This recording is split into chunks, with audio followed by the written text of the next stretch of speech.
Utambuzi wa pamoja wa viwango utaepushia wafanyabiashara barani Afrika mahitaji ya ukaguzi na uidhinishaji wa mara kwa mara. Mkuu wa utumishi wa umma Felix Kosgei amezitaka nchi za Afrika kuainisha viwango vya bidhaa ili kurahisisha na kupunguza gharama ya utendaji biashara baina ya mataifa chini ya mkataba wa soko huria. Na mengine mengi ni katika biashara katika biashara zetu siku ya leo.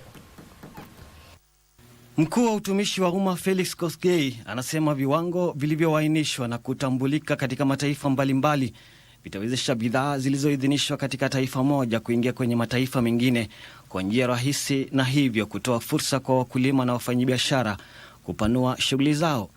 Kosgei alisema haya wakati wa makala ya 32 ya kongamano la shirika la usafirishaji barani Afrika, ambapo aliteuliwa kuwa balozi wa shirika hilo. Certificate we align, every technical regulation we harmonize, and every barrier to intra-Africa trade we dismantle is a tangible step towards what the African Agenda 2063 envisions: self-reliance, industrialized, and trading confidently with self.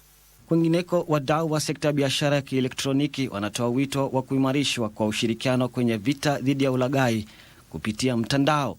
Afisa mkuu mtendaji wa shirikisho la biashara ya kielektroniki Martin Muli anapendekeza kanuni madhubuti katika usajili wa wenye biashara mtandaoni ili kukabiliana na vitisho hivyo. The things that retailers are suffering from is fraud.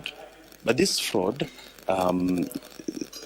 apart from what comes from the consumer, there are also a few fraudulent retailers that one would like to scam the public or the consumers.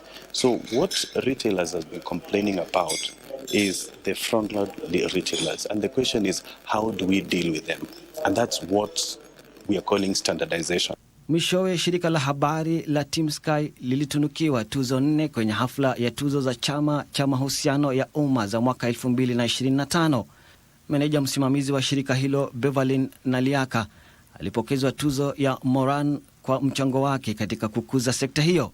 Mashirika mengine yalituzwa ni pamoja na IMG Kenya, Oxygen MCL, Crestwood Marketing and Communications, P&L Consulting, APN Group and Engage Communications.